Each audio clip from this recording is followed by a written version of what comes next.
হে নবী, আমি আপনাকে সমগ্র মানুষের জন্য রহমত স্বরূপ পৃথিবীতে প্রেরণ করেছি। আল্লাহর রাসূল সাল্লাল্লাহু আলাইহি ওয়াসাল্লাম জাহেলি যুগের যেই ঘোর অমানুষায় মনুষ্যত্ব, মানুষের ইনসানিয়ত ডোবন্ত ছিল, সেই মনুষ্যত্বকে আল্লাহর রাসূল সাল্লাল্লাহু আলাইহি ওয়াসাল্লামের রহমত দিয়ে জাগিয়ে আইয়ামে জাহেলিয়ত থেকে বের করে সোনালী যুগে রূপান্তর করেছিলেন। একটা অন্ধকারাচ্ছন্ন জীবনকে আল্লাহর রাসূল সাল্লাল্লাহু আলাইহি ওয়াসাল্লাম আলোকময় জীবনে পুনর্গঠিত করেছিলেন। এই মাসটা এর জন্য অনেক বেশি গুরুত্বপূর্ণ। আল্লাহর রাসূল সাল্লাল্লাহু আলাইহি ওয়াসাল্লাম যখন মক্কায় অবতীর্ণ হয়েছিলেন, তিনি এসেছিলেন, তখন ছিল জাহেলিয়াতের যুগ। মানুষের ভিতরে ভেদাভেদ, হানাহানি, মারামারি, রক্তক্ষয়ী যে যুদ্ধ ছিল, এই সমস্ত জাহেলিয়াতকে আল্লাহ রাসূল সাল্লাল্লাহু আলাইহি ওয়াসাল্লাম জাত পাত বর্ণ বৈষম্য সব কিছুকে দূরীভূত করে আল্লাহ রাব্বুল আলামিন রাসূল করিম সাল্লাল্লাহু আলাইহি ওয়াসাল্লামের মাধ্যমে, সেই রাসূলের জীবনের রহমতের মাধ্যমে, রাসূলের জীবনের আলোয় আলোকিত করে সমগ্র মানুষকে একটা সঠিক পথের দিশায় তিনি পৌঁছে দিয়েছিলেন। বলেন সুবহানাল্লাহ। ইন্নাল হামদুলিল্লাহি নাহমাদুহু ওয়া নাস্তাঈনুহু ওয়া নাস্তাগফিরুহু ওয়া নাউযু বিল্লাহি মিন শুরুরি আনফুসিনা ومن سيئات أعمالنا من يهده الله فلا مضل له ومن يضلله فلا هادي له وأشهد أن لا إله إلا الله وحده لا شريك له ونشهد أن سيدنا وسندنا وحبيبنا وحبيب طبيبنا وطبيب مولانا محمدا عبده ورسوله الذي أرسله بالحق بشيرا ونذيرا وداعيا إلى الله بإذنه وسراجا منيرا فقد قال الله تبارك وتعالى في كلامه المجيد والفرقانه الحميد فأعوذ بالله من الشيطان الرجيم بسم الله الرحمن الرحيم واذكروا نعمة الله عليكم إذ كنتم أعداء فألف بين قلوبكم فأصبحتم بنعمته إخوانا وكنتم على شفا حفرة من النار فأنقذكم منها كذلك يبين الله لكم آياته لعلكم تهتدون.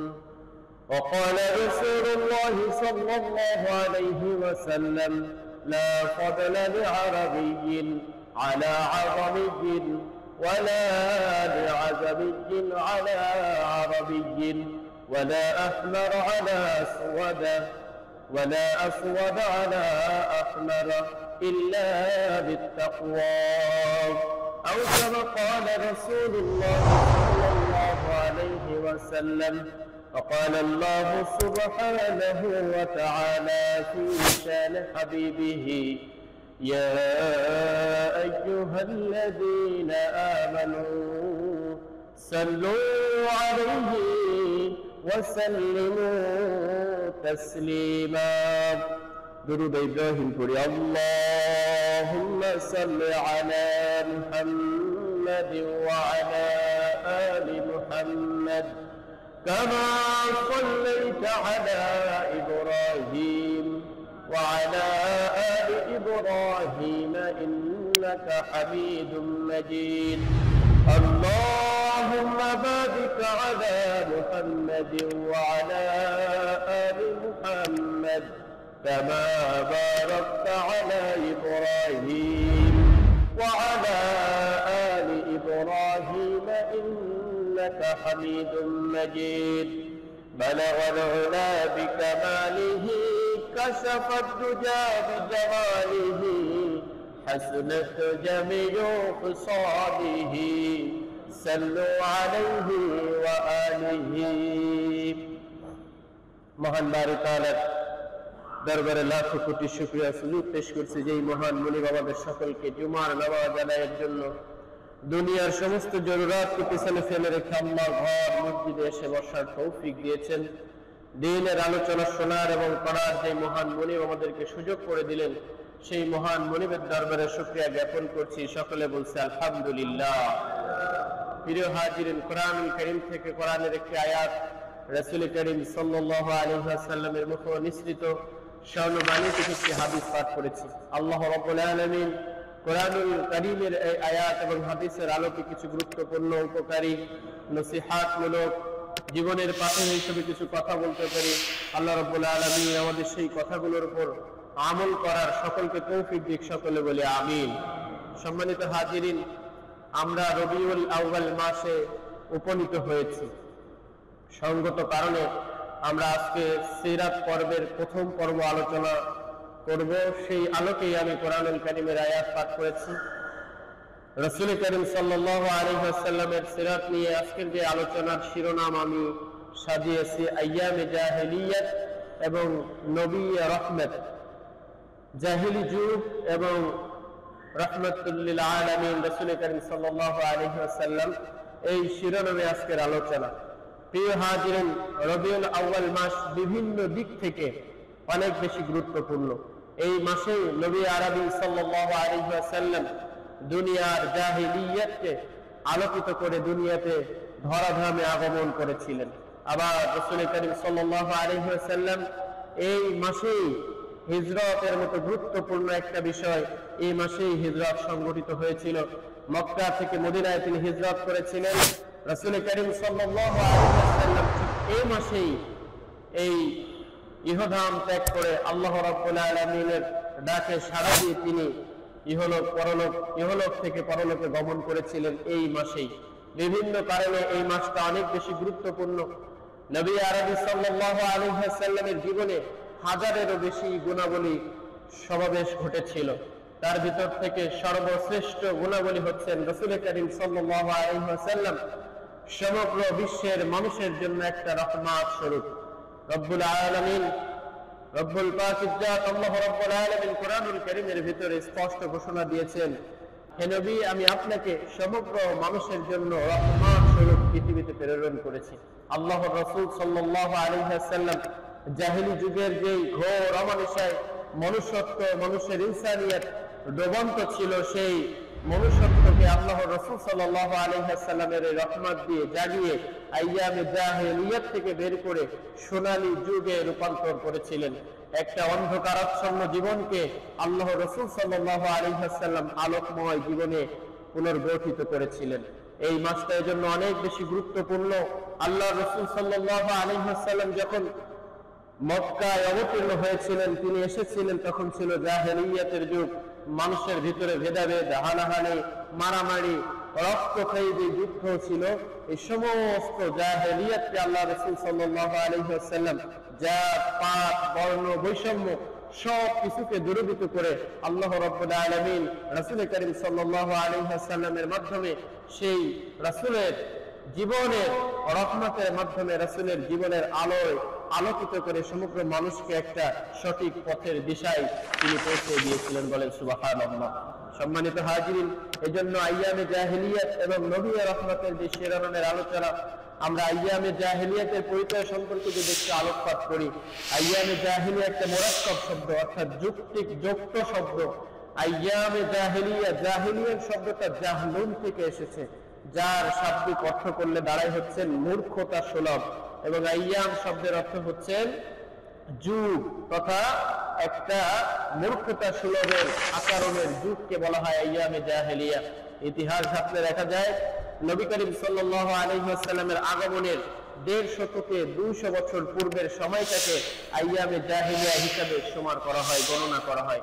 সম্মানিত হাজিরিন, আজকে বিভিন্ন ইতিহাসে আইয়ামে জাহেলিয়াকে মূলত রাসূল করিম সাল্লাল্লাহু আলাইহি ওয়াসাল্লামের আসার পরে, আগমনের পরে সময়টাকে অনেকভাবে চিত্রায়িত করা হয়, কিন্তু বাস্তবিক পক্ষে আইয়ামে জাহেলিয়া মূর্খতা সুলভের যে যুগ, সেটা রাসূল করিম সাল্লাল্লাহু আলাইহি ওয়াসাল্লামের আগমনের পূর্বে ছিল, যেটাকে ১৫০ থেকে ২০০ বছরে আইয়ামে জাহেলিয়া যুগ ধরা হয়।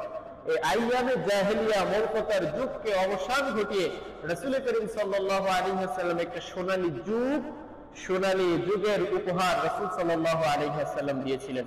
জাহেলি যুগের বিবরণ সম্পর্কে যদি হাদিসের ভিতর আলোকপাত করা হয়, দেখা হয় তো চমৎকার একটা বিবরণ এসেছে জাহেলি যুগের। এই বর্ণনা হযরত জাফর তাইয়ার রাদিয়াল্লাহু তাআলা আনহু যখন মক্কার কাফের এবং মুশরিকদের চূড়ান্ত ভাবে মুসলিমদের উপরে, মুমিনদের উপরে যখন চূড়ান্ত ভাবে অন্যায়, অত্যাচার, স্টিম রোলার যখন ইমানদার মুসলিমদের উপরে চালাইতে থাকলো, আল্লাহ রাব্বুল আলামিনের আদেশে, রাসূল করিম সাল্লাল্লাহু আলাইহি ওয়াসাল্লামের নির্দেশে অনেকগুলো সাহাবী তখন হিজরত করেছিল।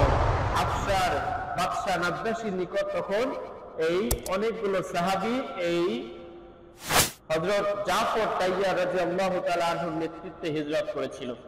কাফের এবং মুশরিকরা তখন এই তাদের হিজরতকে মেনে নিতে পারছিল না। কাফের এবং মুশরিকদের বড় বড় উচ্চ মাপের কিছু কাফের মুশরিক, নেতৃত্ব পর্যায়ের নেতৃস্থানীয় কাফের মুশরিক বাদশা নাজ্জাশীর কাছে তখন গিয়েছিল যে আমাদের দেশ থেকে ধর্মত্যাগী হয়ে কিছু মানুষ আপনার দরবারে এসেছে, আপনি আমাদের তাদের কাছে কি করেন, তাদেরকে আমাদের হাতে হস্তান্তর করেন। হযরত রাসূল করিম সাল্লাল্লাহু আলাইহি ওয়াসাল্লামের এই বর্ণনা জাফর তাইয়ার রাদিয়াল্লাহু তাআলা আনহু বর্ণনা করেছেন।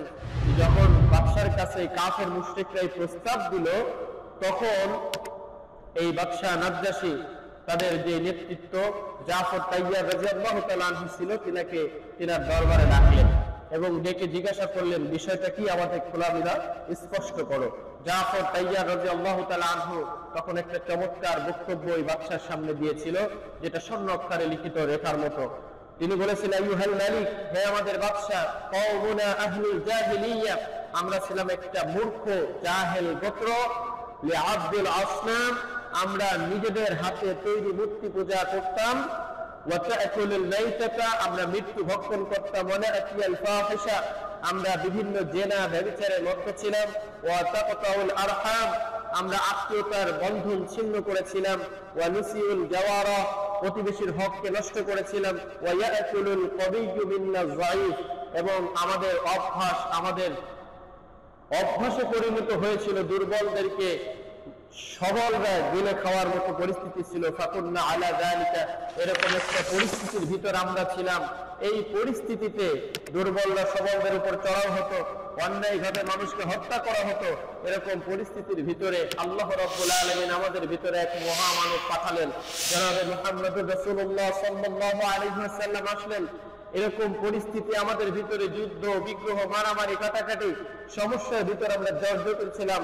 এই সমস্যা থেকে পরিত্রাণের জন্য আল্লাহ রাব্বুল আলামিন আমাদেরকে এক মহামানব পাঠালেন। তিনি আমাদের মাঝে একজন মানুষ হিসাবে অনেক দিন আমাদের সঙ্গেই চলাফেরা করেছেন। তাকে আমরা আলামিন হিসাবে চিনি। আমাদের সম্পদ তার কাছেই আমরা গচ্ছিত রাখি। তার চরিত্র ভালো, তিনি জীবনে কখনো মিথ্যা কথা বলেননি। এরকম একজন মানুষ আমাদের কাছে এসে এক আল্লাহ রাব্বুল আলামিনের দাওয়াত দিতে বললেন, এক আল্লাহ রাব্বুল আলামিনের দাওয়াতের কথা বললেন। আমাদের যে মূর্খতা, আমাদের যে জাহেলিয়াত, এই সম্পর্কে তিনি চমৎকার আলোক নির্দেশনা দিলেন এবং তিনি আমাদেরকে শিক্ষা দিয়েছেন সর্ব অবস্থায় সত্য কথা বলা, আমানত বিনষ্ট করা যাবে না, ওয়াদা ভঙ্গ করা যাবে না, প্রতিবেশীর সঙ্গে সদাচরণ করতে হবে, এরকম ভালো কথা বলেছেন। এবং এক আল্লাহ রাব্বুল আলামিনের ইবাদতের কথা তিনি আমাদেরকে বলেছেন। আর আমরা যখন এই কথাগুলো মেনে নিয়েছি, আমরা যখন এই কথাগুলোকে সমর্থন করেছি, তখন মক্কার কাফের এবং মুশরিকরা এটাকে মেনে নিতে পারেনি। তখন মক্কার কাফের এবং মুশরিকরা, আমরা যারা ঈমান এনেছি, নবীর কথা মেনে নিয়েছি, তখন আমাদের উপরে তারা অত্যাচার শুরু করেছে। জাফর তাইয়ার রাদিয়াল্লাহু তাআলা আনহু বলতেছেন, যালামুনা ওয়া যায়্যাকু আলাইনা, আমাদের উপরে তারা চরম ভাবে জুলুম করা শুরু করেছে এবং আমাদেরকে তারা কঠোর ভাবে আমাদের বিরুদ্ধাচরণ শুরু করেছে। ওয়া হালু বাইনানা ওয়া বাইনা দীনানা, এবং দ্বীনকে যে আমরা মানতেছি, ধর্মের উপরে যে আমরা এসেছি, এই ধর্ম থেকে আমাদেরকে তারা তাদের ধর্মে ফিরাই নেওয়ার জন্য জোর জবরদস্তি করেছে। খরাজানা ইলা বিলাদিকা, আর এই কারণেই আমরা কিছু মানুষ আপনার দরবারে এসে উপস্থিত হয়েছে, আপনার কাছে এসেছি। যখন বাদশা নাজ্জাশী চমৎকার বক্তব্য শুনলেন, আইয়ামে জাহেলিয়াতের এই চমৎকার একটা দিক নির্দেশনামূলক বক্তব্য যখন তিনার সামনে তুলে ধরলেন জাফর তাইয়ার রাদিয়াল্লাহু তাআলা আনহু, তখন হযরত এই বাদশা নাজ্জাশী তখন চমৎকার কথা বলেছেন, ফালা ওয়াল্লাহি লা আসলিমুহুম ইলাইকুমা, কখনো হতে পারে না। এই যে মানুষগুলো আমার কাছে যে কথা বলেছে, আমি নিজেই তার উপর ঈমান আনবো, রাসূল করিম সাল্লাল্লাহু আলাইহি ওয়াসাল্লামের উপরে আমি বিশ্বাস স্থাপন করবো, বলেন সুবহানাল্লাহ। জাফর তাইয়ার রাদিয়াল্লাহু তাআলা আনহুর এই ভাষণ শুনে বাদশা নাজরাশি নিজেও ঈমানদার হয়ে গেলেন এবং ঈমান আনলেন। সম্মানিত হাজিরিন, এজন্য তিনি বললেন, ফালা ওয়াল্লাহি, এটা কখনো হতে পারে না, আল্লাহর কসম, লা উসলিমুহুম, আমি তোমাদেরকে, এই যারা আমার কাছে আশ্রয় নিয়েছে, আমি তাদেরকে তোমাদের হাতে তুলে দিতে পারি না। প্রিয় হাজিরিন, জাহেলিয়াতের এরকম একটা পরিস্থিতি ছিল। আল্লাহ রাব্বুল আলামিন কোরআনের ভিতর তুলে ধরেছেন যে তার বাবা তার নিজের কন্যা সন্তানকে জীবন্ত কবরস্থ করে দিত লজ্জার কারণে। কন্যা সন্তানের যদি কখনো সুসংবাদ দেওয়া হতো তাহলে তাদের মুখ মলিন হয়ে যেত, চেহারা কালো হয়ে যেত। এরকম একটা পরিস্থিতিতে আল্লাহ রাসূল সাল্লাল্লাহু আলাইহি ওয়াসাল্লাম মক্কায় আবির্ভূত হয়েছিলেন। এরকম একটা অন্ধকারময় যুগ, এরকম একটা অন্ধকারের যুগের মানুষের ভিতরে আল্লাহ রাসূল সাল্লাল্লাহু আলাইহি ওয়াসাল্লাম আলোক বর্তিকা জ্বালিয়ে দিয়েছিলেন, ঈমানের মশাল তাদের ভিতরে ঢোকাই দিয়েছিলেন, ঈমানের আলোয় তাদের সবাইকে আলোকিত করেছিলেন। প্রিয় হাজিরিন, জাহেলি যুগের মৌলিক কিছু দিক রয়েছে, জাহেলি যুগে বিশেষ কিছু দিক যদি পয়েন্ট আলোচনা করা হয় তাহলে জাহেলি যুগের বিষয়বস্তুটা আমাদের কাছে আরো স্পষ্ট হয়ে যাবে। জাহেলি যুগের সবথেকে বড় একটা বিষয় ছিল শিরিক এবং কুফর। তারা আল্লাহ রাব্বুল আলামিনকে ভুলে গিয়েছিল, যে আল্লাহ রাব্বুল আলামিন আমাকে আপনাকে কাফের মুশরিক পৃথিবীতে যত মানুষ এসেছে সমস্ত মানুষকে যে আল্লাহ রাব্বুল আলামিন সৃষ্টি করেছিল সেই আল্লাহ রাব্বুল আলামিনকে তারা ভুলে বসেছিল। তারা এক আল্লাহকে মানার সঙ্গে সঙ্গে আরো অনেক খোদাকে তারা মানা শুরু করেছিল। পাথর, গাছ, পালা, যা কিছুর সামনে মুশরিকরা মাথা নত করত। এক একজনের এক একটা বিষয়ের প্রতি তারা তাদের দেব দেবতার নামে তাদের মাথাকে নোটাইত। প্রিয় হাজিরিন, এই কুফর এবং মুশরিক শিরিক থেকে আল্লাহ রাব্বুল আলামিন স্পষ্ট ঘোষণা করেছেন, ওয়া ইয়াবুদুনা মিন দুনিল্লাহি মা লা ইয়াদুররুহুম ওয়া লা ইয়ানফাউহুম, ওয়া ইয়াবুদুনা মিন দুনিল্লাহ, তোমরা যেই সমস্ত জিনিসের একমাত্র আল্লাহ ব্যতীত যেই সমস্ত জিনিসের তোমরা ইবাদত করো, মা লা ইয়াদুররুহুম, সেই সমস্ত জিনিস যদি আমার হাতে আমি খড় কুটা মাটি কাদা দিয়ে যে মূর্তি তৈরি করেছি, বাঁশ দিয়ে, গাছ দিয়ে, কাঠ দিয়ে আমি যে মূর্তি তৈরি করেছি সেই মূর্তি আমার কখনো উপকার করতে পারে না। কি বলেন, পারে?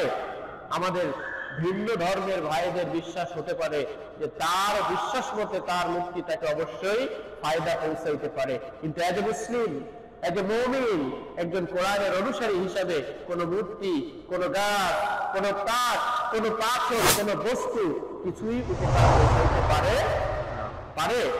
এই বিশ্বাস যদি কারোর ভিতরে থাকে তাহলে তার ঈমান থাকবেই না। আল্লাহ রাব্বুল আলামিন এর জন্য বলেছেন, ওয়া ইয়াবুদুনা মিন দুনিল্লাহ, তোমরা আল্লাহ ব্যতীত যেই সমস্ত জিনিসের ইবাদত করো, মা লা ইয়াদুররুহুম ওয়া লা ইয়ানফাউহুম, না তোমাদের কোনো ক্ষতি করতে পারে, না তারা তোমাদের কোনো উপকার করতে পারে। এই জন্য কুফর এবং মুশরিকের ছিন্নমূল করেছেন আল্লাহ রাসূল সাল্লাল্লাহু আলাইহি ওয়াসাল্লাম।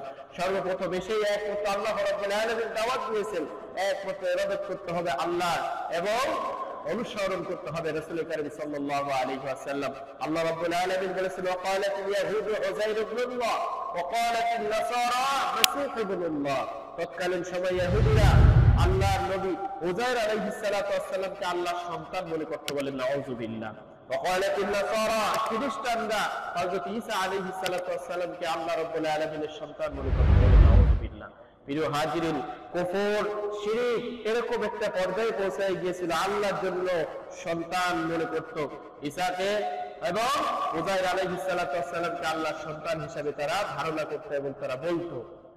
এবং জঘন্যতম ব্যাপার ছিল হচ্ছে যে তারা কন্যা সন্তান পছন্দ করতো না, অথচ সেই সমস্ত কন্যা সন্তানদেরকে আল্লাহ রাব্বুল আলামিনের কাছে দিয়ে দিত, আল্লাহর সুপারিশে দিয়ে দিত। এরকম ভয়ানক শিরকের ভিতরে মানুষ লিপ্ত ছিল। ভোগ বিলাসের একটা ত্রাস তৈরি হয়েছিল, মানুষ ভোগ বিলাসে মত্ত থাকতো, ছোট ছোট বস্তু থেকে লাভ ক্ষতির ভয় দেখাতো, পাথরকে একটা মানুষের পূজা করত, গাছকে একটা জিনিসের জন্য পূজা করত, বাঁশকে একটা জিনিসের জন্য পূজা করত, একটা চমৎকার বিল্ডিং দেখেছে তাকে আরেকটার জন্য পূজা করত। এরকম ছোট ছোট ছোট খোদা থেকে বড় খোদা, বিভিন্ন ধরনের লাত, মানাত, উজ্জা, তাদের বিভিন্ন বিষয়ের জন্য বিভিন্ন মূর্তির কাছে তারা পূজা করত। সম্মানিত হাজিরিন, একটা মানুষ যদি এক আল্লাহর কাছে ধর্ণা দেয়, সমস্ত বিষয়ের জন্য এক আল্লাহকে বলে, এটা অনেক বেশি সহজ। তার থেকে অনেক বেশি কঠিন হচ্ছেন যে আমি ভালোর জন্য একজনের কাছে ধর্ণা দেব, মন্দের থেকে বাঁচার জন্য আরেকজনের কাছে ধর্ণা দেব, শিক্ষার জন্য আরেকজনের কাছে ধর্ণা দেব, রিজিকের জন্য আরেকজনের কাছে ধর্ণা দেব, বাতাসের জন্য আরেকজনের কাছে ধর্ণা দেব। এটা অনেক বেশি কঠিন, অর্থাৎ অনেকগুলো ক্ষুধাকে সন্তুষ্ট করা মানুষের জন্য এটা জটিল এবং এটা মানুষত্বের ভিতর করে না, এটা কখনো হয়ও না। আর যদি এক আল্লাহর জায়গায় বিভিন্ন আল্লাহ থাকে, এক আল্লাহর জায়গায় বিভিন্ন স্রষ্টা থাকে, আল্লাহ রাব্বুল আলামিন বলেছেন লাউ কানা তালিহাতান ইল্লাল্লাহু লা ফাসাদাতা, যদি এক আল্লাহর জায়গায় অনেকগুলো আল্লাহ থাকতো, এক আল্লাহর জায়গায় অনেকগুলো স্রষ্টা থাকতো, তাহলে এই পৃথিবীর নিজাম, এই যে ব্যবস্থাপনা, এগুলো ধ্বংস হয়ে যেত। আল্লাহ রাব্বুল আলামিন পৃথিবীর শুরু থেকে পূর্ব দিক থেকে পশ্চিম দিক থেকে কি করেন? পশ্চিম দিকে সূর্য অস্ত যায়, পূর্ব দিক থেকে সূর্য উদয় হয়। একজন স্রষ্টা কি বলতে পারে না, না আপনি সারা জীবন এরকম করেন, আজকে দক্ষিণ দিক থেকে সূর্য উদয় হবে, উত্তর দিকে সূর্য অস্ত যাবে। আল্লাহদের ভিতর কিন্তু গ্যাঞ্জাম লেগে যেত। সুতরাং একজন বিবেকবান মানুষ হিসাবে বলতেই হবে, একমাত্র স্রষ্টা হিসাবে কয়জনকে মানতে হবে? কয়জন? একজন, এক আল্লাহকে মানতে হবে। কোনোভাবে রিজিক, হায়াত, মওত, ধন, দৌলত, ভালো মন্দ সবকিছুর একমাত্র স্রষ্টা আল্লাহ রাব্বুল আলামিনকে মানতে হবে।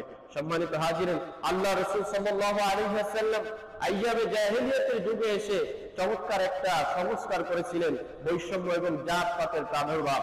আইয়াবে জাহেলিয়াতের সময় মানুষের ভিতরে যে চরম আকারে বৈষম্য সৃষ্টি হয়েছিল, যে বৈষম্য আমাদের অন্য ধর্মীয় ভাইদের ভিতরে এখনো পরিলক্ষিত। বর্ণ বৈষম্য, কয়টা বর্ণ হতে পারে, বর্ণের মাধ্যমে মানুষের ভিতরে ভেদাভেদ করে দেওয়া হয়েছে। বৈশ্য, ব্রাহ্মণ, ক্ষুদ্র, শূদ্র, এক একটা জাত হিসাবে এক একটা করে ভাগ করা হয়েছে। যারা ব্রাহ্মণ তারা নিম্ন স্তরের কাজ করতে পারে না, যারা ক্ষত্রিয় শূদ্র তারা একেবারে নিম্নমানের কাজ করবে, এরকম ভাবে মানুষের ভিতরে ভেদাভেদ সৃষ্টি করে দেওয়া হয়েছে। রাসূল কারীম সাল্লাল্লাহু আলাইহি ওয়াসাল্লাম যখন আগমন করলেন, মানুষের ভিতরে এই বর্ণ বৈষম্য সহ মানুষের ভিতরে যেই দুর্বল সবলের উপরে চড়াও হয়েছে, এরকম যত বৈষম্য রয়েছে, রাসূল সাল্লাল্লাহু আলাইহি ওয়াসাল্লাম এই আইয়ামে জাহেলিয়াতের যুগে এসে সমস্ত বৈষম্যকে দূরীভূত করেছেন। সম্মানিত হাজিরিন, রাসূল কারীম সাল্লাল্লাহু আলাইহি ওয়াসাল্লাম যখন ব্যক্তি পর্যায় থেকে গোত্র পর্যায়ে সংস্কার শেষ করেছেন, এরপরে রাসূল সাল্লাল্লাহু আলাইহি ওয়াসাল্লাম রাষ্ট্র পরিচালনার কাজে হাত দিয়েছেন। রাসূল কারীম সাল্লাল্লাহু আলাইহি ওয়াসাল্লাম মানুষের যেই মতের অধিকার সেটাকে প্রতিষ্ঠা করেছেন খেলাফতের মাধ্যমে। সবাই রায়কে গ্রহণ করা হয়েছে, সবাই রায়কে সেখানে, মতামতকে সেখানে সম্মান জানানো হয়েছে। আজকে যদি গণতন্ত্রকে ধরা হয়, তাহলে রাসূল কারীম সাল্লাল্লাহু আলাইহি ওয়াসাল্লাম যে খেলাফত প্রতিষ্ঠা করে গিয়েছিলেন, মানুষের যে মতামত, মানুষের যে রায়, এটাকে শ্রদ্ধা জানিয়েছিলেন, সেটার আধুনিক রূপ এটা বলা যেতে পারে। সম্মানিত হাজিরিন, আল্লাহ রাসূল সাল্লাল্লাহু আলাইহি ওয়াসাল্লাম আইয়ামে জাহেলিয়াতের সময় শিক্ষা দীক্ষার যে বিলুপ্তি ঘটেছিল, সেই শিক্ষা দীক্ষার ভিতরে আল্লাহ রাসূল সাল্লাল্লাহু আলাইহি ওয়াসাল্লাম সংস্কার করেছিলেন। আল্লাহ রাসূল সাল্লাল্লাহু আলাইহি ওয়াসাল্লাম যখন আসলেন, এই সময়ে শিক্ষা দীক্ষার কোনো বালাই ছিল না, মানুষের ভিতরে কুসংস্কারে ভরা ছিল, মানুষ কুসংস্কারে বিশ্বাস করত। আল্লাহ রাসূল সাল্লাল্লাহু আলাইহি ওয়াসাল্লাম সমস্ত কুসংস্কারকে ধ্বংস করেছেন। প্রত্যেকটা কুসংস্কারকে ধরে ধরে আল্লাহ রাসূল সাল্লাল্লাহু আলাইহি ওয়াসাল্লাম সেটাকে সমাজ থেকে বিতাড়িত করেছেন। নারী জাতি ছিল সেই সময় সবথেকে বেশি উপেক্ষিত। নারী জাতিকে সব সময় ভুলণ্ঠিত করে রাখা হয়েছিল। নারী জাতিকে একটা অকল্যাণকর মনে হতো। নারী কন্যা সন্তানকে জীবন্ত প্রথিত করা হতো। আল্লাহ রাসূল সাল্লাল্লাহু আলাইহি ওয়াসাল্লাম সেই নারী জাতিকে পায়ের তলা থেকে উঠে মাথার উপরে উঠেছে, মায়ের আসন দিয়েছে, জান্নাতের আসন দিয়ে নারী জাতিকে এই কলঙ্ক মুক্ত করে নারী জাতিকে সমাসীন করেছেন একেবারে আসমানে। বলেন সুবহানাল্লাহ। আল্লাহ রাব্বুল আলামিন বলেছেন, ওয়া ইযা বুশিরা আহাদুহুম বিল উনসা ওয়াল্লা ওয়াজহুহু মুসওয়াদাতান ওয়া হুয়া কাযীব, যখন তাদেরকে ঘোষণা করা হতো, তাদেরকে সুসংবাদ শোনানো হতো, আহাদুহুম বিল উনসা, নারী বা কন্যা সন্তানের যখন তাদেরকে ঘোষণা দেওয়া হতো, ওয়াল্লা ওয়াজহুহু, তখন তাদের চেহারা কালো হয়ে যেত, মলিন হয়ে যেত, মেঘের মতো ছায়া তাদের চেহারার উপরে ভাসতো, ওয়া হুয়া কাযীব, এবং তারা এটা নিয়ে খুবই দুঃখ কষ্ট লজ্জা পাইত। আল্লাহ রাসূল সাল্লাল্লাহু আলাইহি ওয়াসাল্লাম যখন আসলেন, আল্লাহ রাব্বুল আলামিন এটাকে ভেঙে দিলেন যে নারী জাতি, কন্যা সন্তান কখনো অকল্যাণকর হতে পারে না। ইয়াতারাওয়াউ মিনাল কওমি মিন সুইন মা বুশিরা বিহি আয়ুমসিকুহু আলা হুনিন আম ইয়াদসুহু ফি তুরাবিন আসাআ মা ইয়াহকামুন। তারা যখন এই কন্যা সন্তান আসতো, এত বিব্রত পরিস্থিতির ভিতর তারা পড়ে যেত, তাদেরকে পরিচয় রাখবে, তাদের সংবাদ মানুষের কাছে প্রচার করবে যে আমার একটা কন্যা সন্তান হয়েছে, এরকম তারা মনে চাইতো না। তারা ভাবতো যে এটাকে বাঁচায় রাখবো নাকি মাটিতে পুঁতে দিব। বলেন নাউযুবিল্লাহ। আমাদের সমাজে এই 1400 1450 বছর পরেও এরকম অনেক ভদ্র ভাইদেরকে পাওয়া যায়, একটা কন্যার পরে দুইটা কন্যা, তিনটা কন্যা সন্তানের পরে যদি আরেকটা কন্যা সন্তান হয় তো স্ত্রীকে তালাক দিতে চায়। বলেন স্ত্রীর যদি 4টা কন্যা সন্তান হয় কোন স্ত্রীর কি দোষ আছে? দোষ নেই। আল্লাহ রাব্বুল আলামিন কন্যা দিয়ে থাকেন, কাউকে ছেলে দিয়ে থাকেন, কাউকে উভয়টা দিয়ে থাকেন, কাউকে কোনোটাই দেন না। এটা দেওয়ার একমাত্র মালিক কে? আল্লাহ। সুতরাং একটা কন্যা সন্তানের জায়গায় যদি 2টা কন্যা সন্তান হয়ে যায় তাহলে রাগ করার কিছু নেই, বা স্ত্রীকে গালমন্দ করার কোনো সুযোগ নেই। এটা হচ্ছে আল্লাহ রাব্বুল আলামিনের কথা। আর যদি আপনি সায়েন্টিফিক ভাবে, মেডিকেল ভাবে যদি আপনি দেখেন, তাহলে কন্যাও যদি হয় ছেলেও যদি হয় সেটা স্ত্রীর কোনো সমস্যা নাই, এটা আপনার সমস্যা। এক্স ক্রোমোজোম এবং ওয়াই ক্রোমোজোম, যেটা এই যে এই পার্টটা আছে, এই পার্টটা পড়লে আপনারা বুঝতে পারবেন যে ছেলে হোক বা মেয়ে হোক, এটা যদি আল্লাহকে আপনি বিশ্বাস নাও করেন যে এটা দেওয়ার মালিক আল্লাহ না, এটা আমাদের মাধ্যমে, তাও একজন পুরুষের দোষ। কন্যা হওয়ার ক্ষেত্রে এবং ছেলে হওয়ার ক্ষেত্রে কোনো মেয়ের কোনো দোষ নেই। প্রিয় হাজিরিন, এজন্য কন্যা সন্তান অবশ্যই মঙ্গলজনক। কন্যা সন্তান আসলে আমাদের চেহারা যেন মলিন হয়ে না যায়। আল্লাহ রাসূল সাল্লাল্লাহু আলাইহি ওয়াসাল্লাম চমৎকার ঘোষণা দিয়েছেন, যদি কোনো ব্যক্তির 3টা কন্যা সন্তান হয় সে 3টা জান্নাতের মালিক হয়ে গেল। সাহাবী বলল, ইয়া রাসূলুল্লাহ, যদি 2টা সন্তান হয়? রাসূল বলল, তাহলে 2টা সন্তান হলো সে 2টা জান্নাত। যদি বলল 2টা না হয়, যদি একটা সন্তান কন্যা হয়, আল্লাহ রাসূল বললেন তার জন্য জান্নাত। প্রিয় হাজিরিন, সুতরাং একটা কন্যা সন্তান যদি জন্মগ্রহণ করে, সেই কন্যা সন্তানের কষ্ট করে তাকে যদি আপনি দ্বীনের পথে লালন পালন করতে পারেন, তাহলে আপনার জন্য জান্নাত কনফার্ম। রাসূল করিম সাল্লাল্লাহু আলাইহি ওয়াসাল্লাম ঘোষণা করেছেন। আইয়াবে জাহেলিয়াতের আরেকটা দিক ছিল জোর যার মুল্লুক তার, যেটা এখন আমাদের সমাজে অনেকটা বেশি দেখা যায়। এক জোরের মুল্লুক খাদাইছি তো আরেকটা জোরের মুল্লুক সমাজের উপরে চেপে বসেছে। আছে না নেই? আছে। প্রিয় হাজিরিন, এটা আইয়াবে জাহেলিয়াতের যুগের থেকে চলে আসতেছে। এটাকে যদি আমরা এখনো এটাকে বিতাড়িত করতে না পারি, অপসারণ করতে না পারি, তাহলে জাতি হিসাবে আমাদের ভবিষ্যৎ অন্ধকারময় হয়ে যাবে। প্রিয় হাজিরিন, আল্লাহ রাসূল সাল্লাল্লাহু আলাইহি ওয়াসাল্লাম আইয়ামে জাহেলিয়াতের যুগে এসে জাহেল যুগকে যেরকম ভাবে অবসান ঘটিয়েছেন, নবী ও রাহমাত হিসেবে কিছু পয়েন্ট আমি আপনাদের সামনে আলোচনা করতে চাই। আল্লাহ রাব্বুল আলামিন ঘোষণা করেছেন, লাকাদ মান্নাল্লাহু আলাল মুমিনিনা إذ بعث فيهم رسولا من أنفسهم يتلو عليهم آياته ويزكيهم ويعلمهم الكتاب والحكمة। আল্লাহ রাব্বুল আলামিন বলেন, আল্লাহ তাআলা মুমিনদের প্রতি অবশ্যই অবশ্যই অনেক বড় অনুগ্রহ করেছেন। লাকাদ মান্নাল্লাহু আলাল মুমিনিন ইয বা'আসা ফীহিম, এইভাবে অনুগ্রহ করেছেন যে তিনি তাদের মধ্য থেকে একজন রাসূল তাদেরকে প্রেরণ করেছেন। মিন আনফুসিহিম, তিনি কি করেন? ইয়াতলু আলাইহিম আয়াতি, যিনি আমি আল্লাহ রাব্বুল আলামিনের আয়াত তাদের উপরে তেলাওয়াত করেন। ওয়া ইউআল্লিমুহুমুল কিতাব, এবং কিতাব তাদেরকে শিক্ষা দেন। ওয়াল হিকমা, জ্ঞান শিক্ষা দেন, এবং তাদেরকে পরিশুদ্ধ করেন। ওয়া ইন কানু মিন ক্বাবলু লাফি দালালিন মুবিন, যদিও তারা ইতিপূর্বে জাহেলি যুগে তারা গোমরাহির ভিতরে ছিল। আল্লাহ রাসূল সাল্লাল্লাহু আলাইহি ওয়াসাল্লামের দাওয়াত পাওয়ার পরে যারা ঈমান গ্রহণ করেছিল, আল্লাহ রাব্বুল আলামিন তাদের জন্য 4টা মিশন আল্লাহ রাসূল করিম সাল্লাল্লাহু আলাইহি ওয়াসাল্লামকে দিয়েছিলেন। তাদেরকে কি শিক্ষা দিবেন? ইয়াতলু আলাইহিম আয়াতি, তাদের পরে কোরআনের আয়াত তেলাওয়াত পাঠ করা, ওয়া ইযাক্কিহিম, তাদেরকে পরিশুদ্ধ করা। তারা যে অন্ধকারের ভিতরে ছিল, জাহেলি যুগে যে হানাহানির ভিতর ছিল, এই সমস্ত হানাহানি থেকে আল্লাহ রাসূল সাল্লাল্লাহু আলাইহি ওয়াসাল্লাম তাদেরকে বেরিয়ে নিয়েছিলেন। তার মানে ওয়া ইযাক্কুন, তাদেরকে পরিশুদ্ধ করেছিলেন। ওয়া ইউআল্লিমুহুমুল কিতাবা ওয়াল হিকমা, আল্লাহর কোরআন এবং বিজ্ঞান হিসেবে জ্ঞান তাদেরকে শিক্ষা দিয়েছিলেন। ওয়া ইন কানু মিন ক্বাবলু লাফি দালালিন মুবিন, যদিও তারা ইতিপূর্বে খুবই ভয়ানক একটা পরিস্থিতির ভিতরে ছিল। আল্লাহ রাব্বুল আলামিন স্পষ্ট ঘোষণা করেছেন যে নবীকে সমগ্র বিশ্বের মানুষের জন্য আল্লাহ নিজেই বলেছেন, ওয়া মা আরসালনাকা ইল্লা রাহমাতাল লিল আলামিন, অবশ্যই আমি রাসূলকে সমগ্র বিশ্ববাসীর জন্য একটা রহমত স্বরূপ, কল্যাণকার স্বরূপ আমি রাসূলকে প্রেরণ করেছি। বলেন সুবহানাল্লাহ। আল্লাহ রাসূল সাল্লাল্লাহু আলাইহি ওয়াসাল্লাম যখন আসলেন, তখন সর্বপ্রথম কুফর এবং শিরককে বিতাড়িত করে একমাত্র আল্লাহর দ্বীন, আল্লাহর তাওহীদকে প্রতিষ্ঠা করার জন্য সমগ্র মানুষের কাছে দাওয়াত পৌঁছানো শুরু করলেন। আল্লাহ রাব্বুল আলামিন বলেছেন, ওয়াবুদুল্লাহ ওয়া লা তুশরিকু বিহি শাইআ, আল্লাহ বলতেছেন ওয়াবুদুল্লাহ, তোমরা একমাত্র আল্লাহর ইবাদত করো, ওয়ালা তুশরিকু বিহি শাইআ, কোন জিনিসকে আমি আল্লাহ রাব্বুল আলামিনের সঙ্গে শরীক করো না, অংশীদার সাব্যস্ত করো না। প্রিয় হাজিরিন, আমরা মনে ধ্যানে কাজে কর্মে বিভিন্ন সময়ে আল্লাহর সঙ্গে শরীকানা সাব্যস্ত করে ফেলি। ক্ষমতা, রিজি, টাকা পয়সা, চাকরি বাকরি বিভিন্ন সময়ে মনে করতে পারি যেটা এটা আমার, আমি নিজে এটা অর্জন করেছি। কখনো নয়। এটা বিবেচনা করা একজন বোকা ছাড়া একজন জ্ঞানী মানুষের এটা হতে পারে না। সুতরাং যা কিছু একমাত্র আল্লাহকে মালিক মনে করতে হবে, আল্লাহর ইবাদত করতে হবে। ইবাদতের ক্ষেত্রে অন্য কাউকে অংশীদার সাব্যস্ত করা যাবে না। আল্লাহ রাব্বুল আলামিন বলেছেন ওয়ালাকাদ কাররামনা বানি আদম ওয়া হামালনাহুম ফিল বাররি ওয়াল বাহরি ওয়া রাযাকনাহুম মিনাত তাইয়্যিবাত। আল্লাহ রাব্বুল আলামিন বলেন যে মানুষ, আমি এই মানুষকে সবথেকে সম্মানীয় হিসাবে সৃষ্টি করেছি, আর এই সম্মানজনক মানুষ সে কোনো সৃষ্টির কাছে মাথা নত করতে পারে না।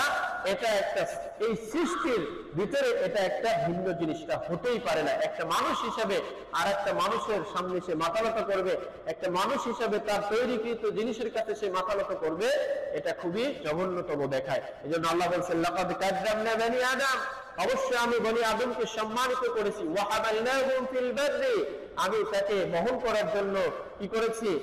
জন্তু, জানোয়ার এবং বিভিন্ন যানবাহন তৈরি করেছি।